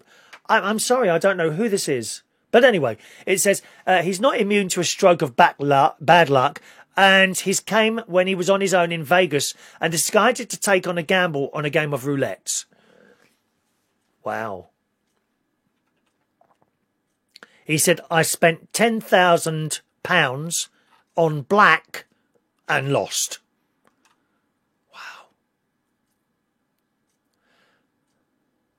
He said, so it was one of those points where, you know, like you're just feeling yourself and you're like, you know, I've lost a lot. This is it. I'm going to make sure I bring it all back. It was a late one as well. I had no one. It was just me. I walked down myself to the roulette table. It had already lost a bit of money. She's trying to win it back, I suppose. With its producer asking if the star, real name, Olajide JJ Olantujai. He walked away after the loss. He responded, I left. I went back to bed and that was it. Wow. £10,000 on putting something on a little ball. I just couldn't do it. You see, the thing is, that is the thrill, isn't it? The worry that you're going to lose something. Do you know him, do you, Gary? He's a YouTuber. Gary probably knows him. Gary's head of YouTube. Gary is actually head of YouTube now, so you'll know all those people there, won't you? Rachel says cards. Thank you, Rachel. Rachel says cards. Diane Jebb says cards. Michael Pullman says bottle. Mandy Davenport says bottle. Fran says cards. Well, that's 3 each. Anyone else? Let's have a look. You're not having the flowers. Well, we've got 3 each. 3 each. I think we'll do cards. We'll do cards. Oh, no. Mick Davenport says bottle. So it's 4 for bottle. We'll run that a little bit longer, okay? For next week's Super Chatter raffle, cards or bottle. There's one for cards there. There we are. There's another one for cards. What's that, 4 each now? Oh, I've lost count. Oh, cards. Another one Jason Hughes, cards. No. Cards, Tony King. Oh, everyone's saying cards now. Cards, cards, cards. Right, it's going to be cards. Next week's Super Chatter raffle is a pack of cards. Okay, there you go. Is it quite nice? They're good quality. Ask Mark Bowles. He's got a pack already, haven't you, darling? There you go. It's going to be cards this week, all right? There we are. That's the Super Chat raffle prize next week. Katie Price isn't happy. Oh, poor old Katie, darling. Oh, what's happened, darling? Oh, has the attention moved off you? Is that what it is, lovey? Poor Katie Price. In the Daily Mirror this morning, Katie Price has furiously fired back at ex-fiancé Chris Boyson after he threatened to destroy her. The former glamour model, 42, who is now happily loved up with, who is it this week? Oh, Carl Woods. Who's a new one every week. Carl Woods insists she's the one telling the truth. Why don't we believe you, darling? I don't know. It comes after personal trainer Chris, who is now dating Bianca Gascoigne, spoke out against her in an Instagram video. He was responding to Katie's claims that he used her for fame and the fact that she had taken aim at the former friend Bianca, the daughter of former footballer Paul Gascoigne, branding her and Chris fame-hungry Z-listers. Well, you are, aren't you? That is what you are, isn't it, my love? A fame-hungry Z-lister. All of you lot. All of you lot. The Towery lot. All of you. You're all fame-hungry Z-listers. Mind you, that's one above me. I'm not even a Z-lister. That's what you are. You have no talent. None of you. No talent. Only wears Essex. Made in Chelsea. Gregory's, what's that? Georgie, whatever it is. Beach or whatever it is. I don't know. You know, IB for Uncovered. Malagoof Weekender. All those. You're all Z-listers who are hungry for fame. That's all you want. You have no talent. What's the problem? What lie is he telling here?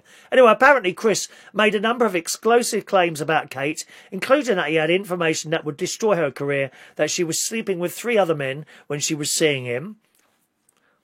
Can't say I'm surprised at that. And that he was at home caring for her children one weekend when she was at a hotel with Charles Drury, who she dumped Chris for. This is in the Daily Mirror today. I'm reading the story out of the Daily Mirror.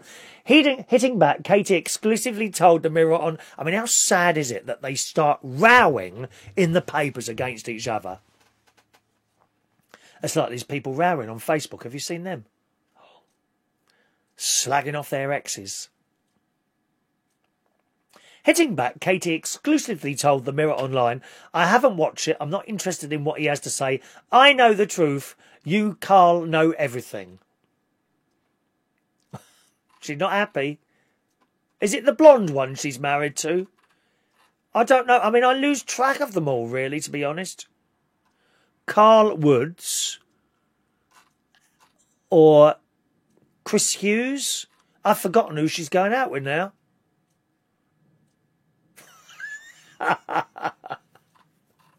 They dig their own graves, don't they? Oh, that's Chris. Which one's Chris? Is that the one who's been slagging her off? Or so-called slagging her off? I don't know. It's not a good idea to paste this out. I often wonder sometimes, are these people sort of talking to each other like I'm talking to you, and they work out what they're going to say and then go to the papers, and one says one says, just so that they can stay in the paper a little bit longer.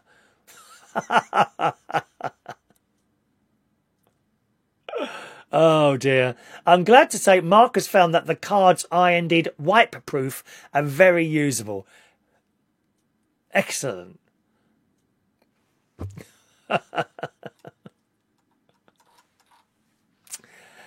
You got a cat. Who's got cats? Who likes cats? We love cats. I was having a phone call with my niece earlier in Cyprus, and she's got 3 cats now. There's Pam, who is mummy. There's Bella, and there's another one. I can't remember what the other one's name is now. Little kittens. And they're so friendly. We love cats. In the Daily Mail, cats, unlike dogs, are notoriously unfriendly and hard to win over, even for their owners. Yes, I've told you this before. A cat has to choose you. You can't choose a cat. I quite like it, you know, when you're walking along somewhere and a cat comes to you. The cat has chosen you. It's lovely. Scientists have discovered a surefire way to win a feline over, and it centres around partially closing your eyes. Now, cats do this. You may have noticed, you know, when you're stroking them, and like that. The subtle movement of a slow blink is the cat equivalent of a human smile and allows a rapport to build up between the human and the cat, a scientist says. Researchers say the eyelids should come together slightly, like they do during a relaxed smile, and then close the eye completely for a couple of seconds. Shall we try this now?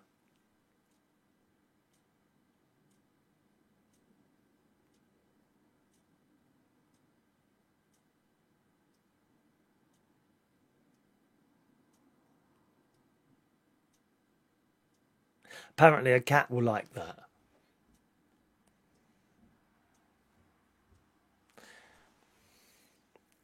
Researchers conducted experiments. 21 cats from 14 households, and researchers went round to visit the animals at their home. Academics taught the owners how to properly slow blink, and once the cat settled down, the owner went and sat 3 feet in front of their pet. The researchers recorded how often the cat slow blinked back to the owner, and then recorded how often the cat did it when it was alone. It revealed that when an owner executes a so-called slow blink, the cat is far more likely to return the gesture than it is to do it randomly. So they reckon it's talking to you. Oh. You must try that and let me know how you get on. Should we do it again? Cats do that, don't they? You know, when they're purring, and the eyes are like that, aren't they? Oh, I love cats. Love cats. Mate of mine's got 5 cats. He's got 5 cats. Costs a fortune in food, I tell you. Such a fortune there. Rachel's got a black and white cat called Kitty. Kitty the cat. Oh, Kitty the cat. I like it. Who else has got cats? You're going to try that? You've got to try it, Rachel. Do try the cat blinking. Dawn French in the Daily Mail again. Dawn French is put on the weight again after Her 7.5 stone loss in 2014. It's so difficult to keep it off. It really is. It's quite easy to lose it, I found, with the slimming world. Once you get into it, it's quite easy. And then you lose it, and you keep it off for such a long time. And then you start having the occasional bar of chocolate. Well, one bar of chocolate won't hurt this week. Probably not. Probably not. But then the next day, I'll just have another one. And then that's it. You're back on it again. It's really difficult. And Dawn French is putting all her weight again. She's got a podcast, French and Saunders. The actress, who's 62 now, I can't believe she's 62, she said she's back to being an entire barrel, but she doesn't care. Good on you, darling. If you're big and you're not bothered, fine, that's great. I wish I could be happy. Perhaps I could be happy with my weight, but I'm not. The Vicar of Dibley Star didn't disclose how much weight she'd put on, but said she refuses to dislike herself and is happy as long as she can keep walking. Good on you, girl. We like Dawn French, don't we? Haven't seen anything from French and Saunders for ages, have we? Speaking on her podcast alongside Jennifer Saunders, Dawn says, I've gone back to being an entire barrel, but she says I'm going to be 63 this year. I don't care. I really don't, as long as I can walk. I'm not going to be stingy to myself anymore. I never did dislike anything about my body, even when I was very, very fat. I refused to be forced to dislike myself. I used to get really angry when I did lose weight. People going, you look so well, as if you looked awful before. That's true, isn't it? Oh, what about that other one they come out with? Come on, some of you are of an age. What about this one, right? Do you know what? You look really good. And then they say, for your age. Well, as opposed to what? Do people say that to you? You look really good for your age. How rude is that? Anyway, good luck to you. And why shouldn't you be happy? Be happy in how you look. If you're not happy, like me, well, maybe you should do something about it. I just can't get back on that for some reason. I don't know why. What's going on here? Mark Bowles. Oh, you haven't got another bloke coming round to your house, Mark Bowles. What's going on there? Huh? Heidi. She's a very big... Oh, you're talking to cats there, are you? Oh, hang on. Have we missed the cat story there? Heidi, where are you? Our cat Puss does that all the time. Oh, we love cats. We love cats. Oh. Talking to Fran. Heidi's cat is very friendly, sleeps at our feet or tucked behind the back of my legs.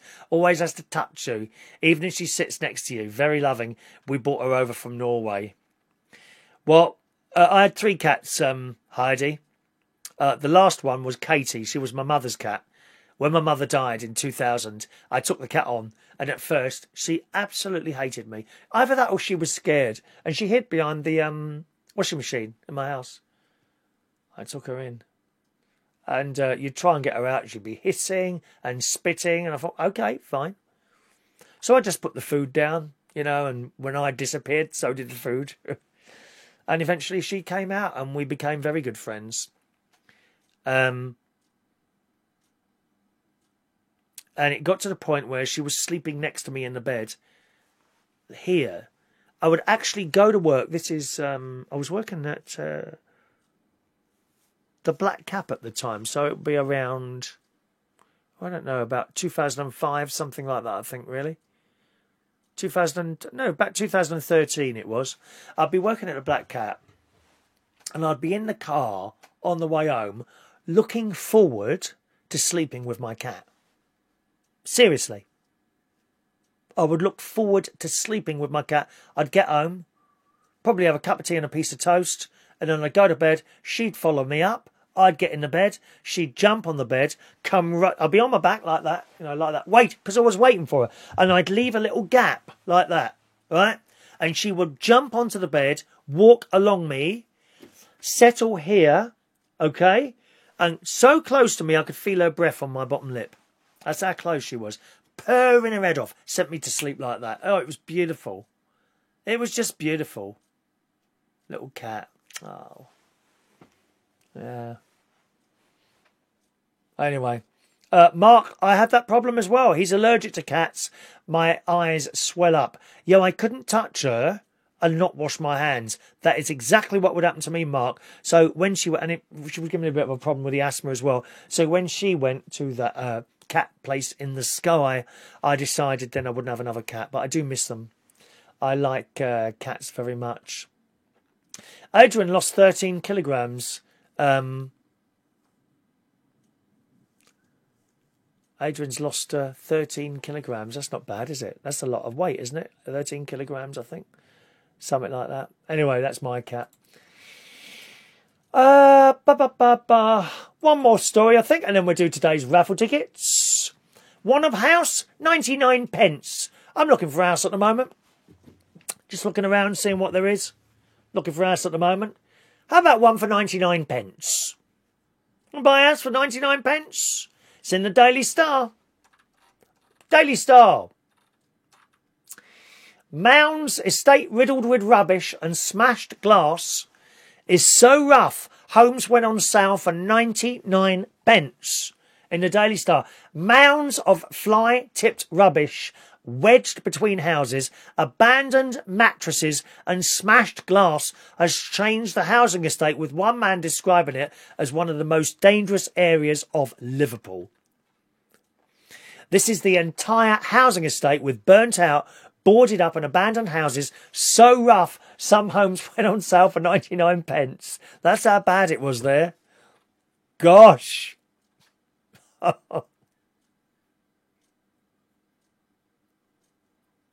It's piles of upturned furniture dumped in gardens, smashed glasses, and children have seen violent incidents from their front gardens.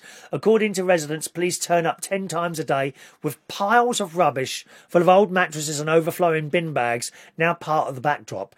Primrose Court in Huyton, Huyton, was once like any other UK street full of nice, well-kept family homes, reports the Liverpool Echo. But locals say things took a turn for the worse when a group of new families moved in during June 2018. Now, you see, the problem is all it takes is one family. All it takes is one family to move into a road and it just destroys the whole thing. And the council don't move them. It's awful. It's unfair. But there don't seem to be much you can do about these people other than make their lives hell. But unfortunately, most of us are not like these particular families. And even though stuff is done to us, we don't do stuff back. Otherwise, they wouldn't survive. It's just horrendous. Residents claim it went downhill, with one woman saying her children witnessed several serious violence things while playing in the front garden. She said it was really nice when I first moved in. They were lovely houses. It went really bad around June 2018. One family moved in and the next minute they all turned up. This is when it all went all downhill. She added they were always in my front garden fighting, drinking, dumping rubbish. You'd have taxis pulling up and they'd be threatening the taxi drivers with baseball bats. Police are here 10 times a day going round the estate. She said that after the families moved out of their homes, which are privately owned, kids living in the area continued to vandalise them. Sad, isn't it? One house is so badly damaged following a fire that half its roof had been burnt down. Just imagine living somewhere like that. He claimed 3 of the properties were put up for auction, starting at 99 pence. Nothing has changed since with the houses that sold. Another man said he felt unsafe living near the estate but had no other choice. So people have obviously bought those houses in the hope that someone does something about the road and then they'll be able to sell them at a profit. It's fair enough, isn't it? You know, we want to take the risk.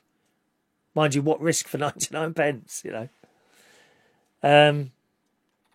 Horrendous. Perhaps you've got a family like that, have you?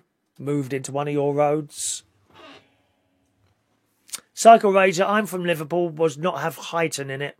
That's what it says in the Star. That's what it says in the Daily Star there. I wonder where that is then, Huyton. Huyton, is it? Huyton. I wonder where it is. Huyton. Funny, isn't it?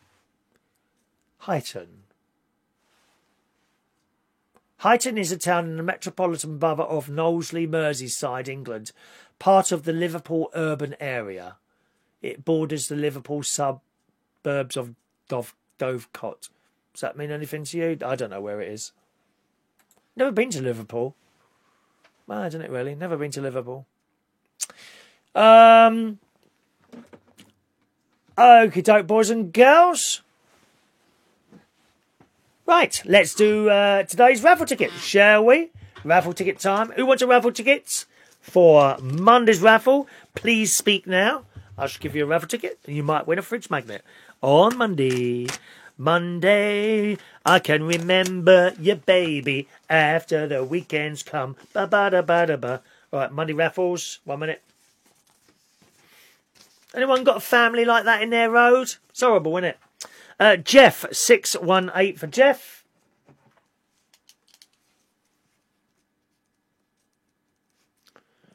Um, 619 for Maureen, who says your chickens are very cute, Denise. Jason Hughes, 620. Michael Pullman, 62. Oh, these are out of order. Doesn't matter. 626 for Michael Pullman. Write your numbers down, gang. Mick Davenport, 627. Mark Bowles, 628. Diane Jebb, 629.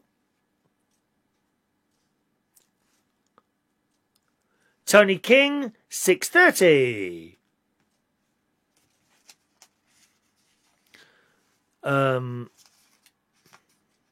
626 to 630. Where's the other one gone? 6314. Tony King. Rachel. Denise Andrews, 632. Fran Green, 633. John Paris, 634. Christopher Davies, 635.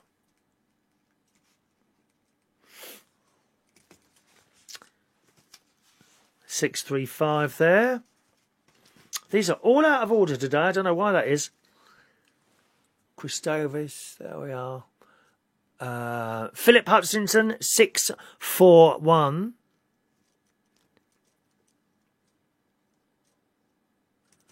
John Aitken, 642. Lovely picture of John this morning I saw, when he was young and pretty. Like I am now, funnily enough. Anyone else want a raffle ticket? Please speak now, my loves. Anyone else? Speak now and I shall give you a ticket. Let's just do today's birthdays. Happy birthday on this Thursday, the 8th of October, 2020 to Ben E.M. Hello, lovely Ben. All right. I used to go clubbing with him years ago. Hello, Ben. Happy birthday. Wayne Lloyd today. It's his birthday. He's a top hairdresser in Ireland. Happy birthday, Wayne. Andrew Roberts. Good morning, Andrew. Happy birthday. Omar Abudra. Happy birthday, Omar. 26 today. Becky Moon today. 35. Ganesh Timal Sina is 30 today. Nathan Head. Greetings, Nathan. Happy birthday to you. And Brett A. Cross. Brett. Is that my mate Brett from Norfolk Island? No, that's another Brett. Brett A. Cross, a big happy birthday to you and everyone else on this Thursday, the 8th of October, 2020. Happy birthday!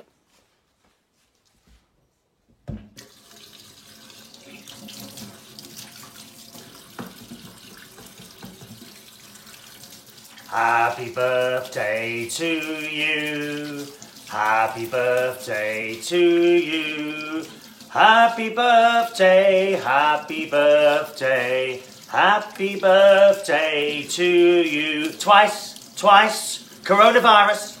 Happy birthday to you. Happy birthday to you. Happy birthday, happy birthday. Happy birthday to you. Happy birthday. And happy birthday to this show. 15 years old. Round about today it is. We're not sure of the exact date when we started. We're about 15 years old today. This show. Happy birthday to us.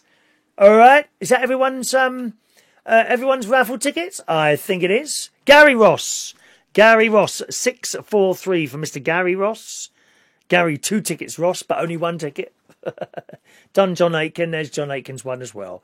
Excellent. There we go, gang. All righty. We're going to play our daily game of bingo now. Those of you that leave us, thank you very much. I'll see you tomorrow morning. Usual time, 8:45. God being well. I'm going to take a little drive up to a house today. I'm going to have a little drive outside one of the houses. They won't do tours inside the house at the moment. Or at least this particular one, they wouldn't do me a tour unless my house was on the market or had been sold. I couldn't remember what he said there. But I'll have a drive round, and it's more important to me the outside of it, as Denise would tell you, rather than what's inside it, because that can always be changed, can't it? Alrighty then, let's play our daily game of bingo. Then we'll leave the chat box open till probably about 11. Chat box open till 11 today. Those of you who want to continue talking to each other after we finish the show. So, tickets ready, gang. Here comes the bingo board. There it is. There's our bingo board. We're playing, as always, for a full house, not 4 corners, not a line. We are only playing for a full house. When I see someone's won, I will stop the game, and then it's up to you. You have 1.5 minutes to claim your prize, okay? Just 1.5 minutes to claim your prize. If you don't claim it within 1.5 minutes, the prize is another raffle ticket. Where's the list?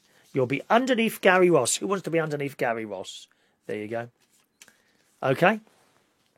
The prize is a raffle ticket. 1.5 minutes to claim. If we've moved on to the next number and you haven't claimed by that 1.5 minutes for whatever reason, doesn't matter what the reason is, once we've moved on to the next number, you've missed it. All right? Okie doke. Eyes down. Here comes your first exciting number on this morning's Daily Bingo. 6 and 4, 64. 4 and 9, 49. 2 and 7, 27. 2 and 8, 28. 2 fat, morbidly obese Gemma Collinses with no talent, 88. 4 and 1, 41. 7 and 4, 74. 3 and 6, 36. 4 and 2, 42.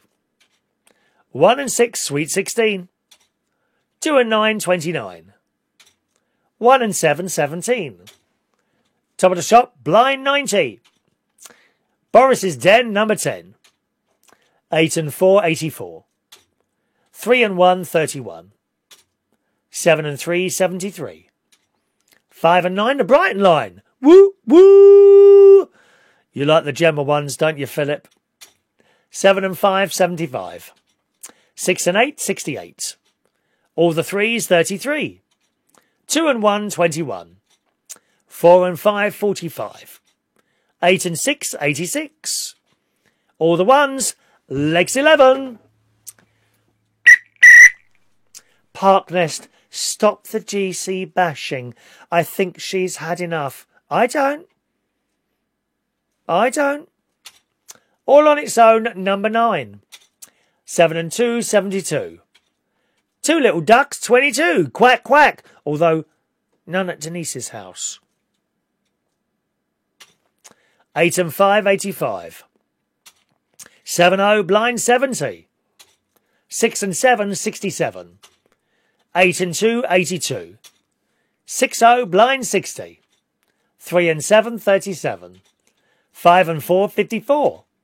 5 and 6, 56. All on its own, number 1. 5 and 7, 57. All the 5s, 55. 1 and 3, unlucky for some, 13. 6 and 1, 61. 2 and 3, 23. 6 and 3, 63. All on its own. 1 click, number 6. 5 and 2, 52. 4 and 3, 43. 4-0, blind 40. 8-0, blind 80. 4 and 7, 47. All on its own, number 5. 1 and 5, 15. All the sixes, 66. Clickety click.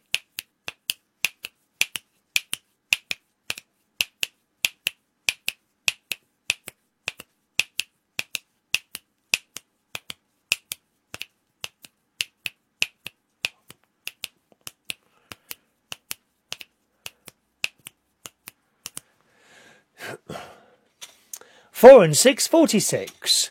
3-0, blind 30. 4 and 8, 48. 3 and 5, 35. All on its own, number 4. 2 and 5, 25. 1 and 4, 14.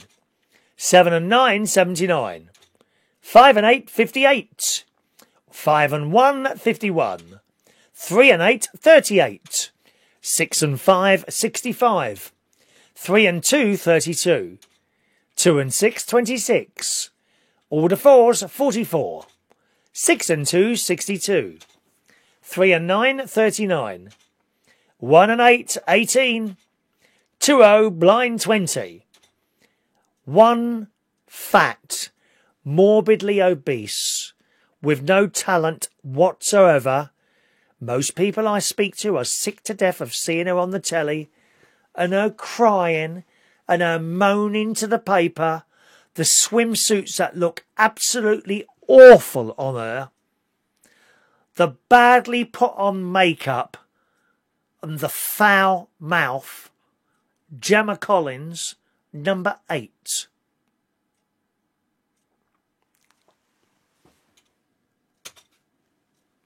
Eight and 9, 89.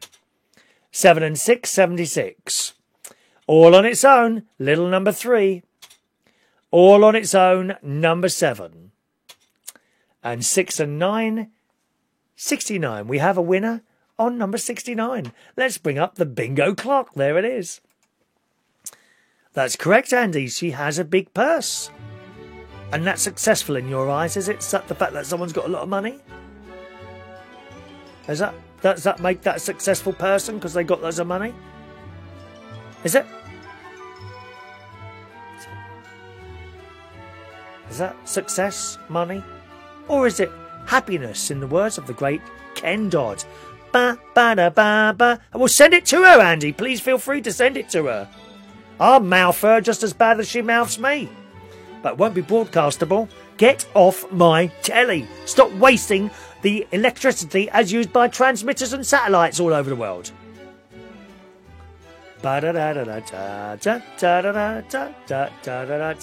You're right, Mark. Have you sent my pictures yet, Mark? Let me have a look. Oh, no pictures yet. Oh, no pictures. Please send pictures, Mark.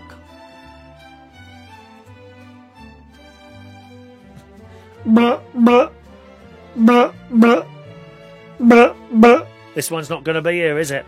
We actually have less and less people playing the bingo during the week. Not the weekend, the week bingo. So I don't know, just carry on doing that or not, really.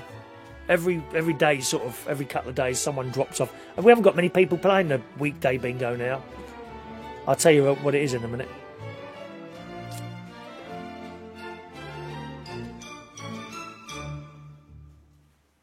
Alright, carrying on for another number. 5-0, blind 50, and another winner. No, he won't be playing. He won't be playing. He wasn't playing the other day. 1 minute. Oh, Christ. What have I done? There we go. And 2 and 4, 24. Aha. 2 and 4, 24. Here comes the bingo clock once again. Claim your prize, my love.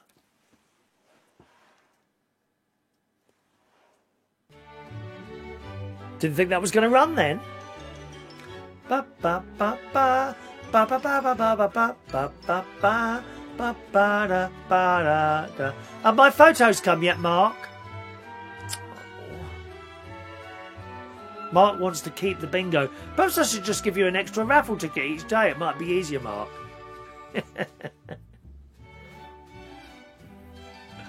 I don't know, really.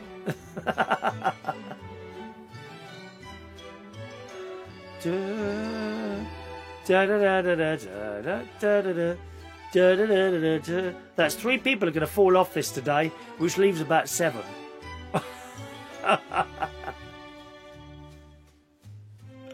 It was a good while it lasted. Mind you, perhaps we should keep it going because there might be another lockdown, mightn't there, eh? Do do do do da da da da da da da da da da da da da da da da da da da. Nope, no one here.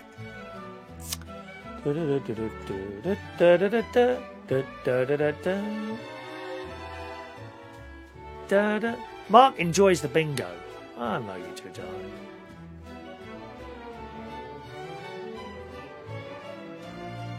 Nope, not there. Okay. Right, let's do another number. We need a winner. 7 and 8, 78. All the sevens, 77. 8 and 7, 87. 7 and 1, 71. We have a winner on 71. Oh yeah, baby. Ready for a clock? Here comes a clock. Yeah, baby. This one will be here, I'm sure. Always rely on this one to be here.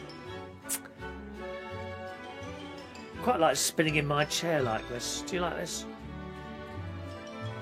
Do do do do do do. Ba ba da ba ba da da da. Come on. Yes. Michael Palman wins. Please keep the bingo. All right, Michael, baby. Here come your winning numbers. 3, 4, 10, 14, 28, 30, 38, 43, 54, 57, 67. Last number 71, 78, 80, and 89. Mr. Polman, yes, you have won. Oh, gorgeous one. Yes, we only had 1, 2, 3, 4, 5, 6, 7. We only had 7 numbers left. That's all we had. So who's playing this? 1, 2, 3, 4, 5, 6, 7, 8, 9, 10, 11, 12, 13. Of which one, what's that one there? That one there will fall off. What's the other one that'll fall off? 1 will fall off. 2 will fall off. So there's hardly anyone playing now. Never mind. That's just how it is, gang. All right. Thank you very much. Well done, Michael. Let's give you another ticket. 644, Mr. Michael Pullman. Mark, can I spin in your chair? Of course you can, darling. I'm spinning around. See you, Denise. Bye, love. Spinning around. That's the one. There you go, Michael. 644 for you. There we are. I think we're finished now, boys and girls.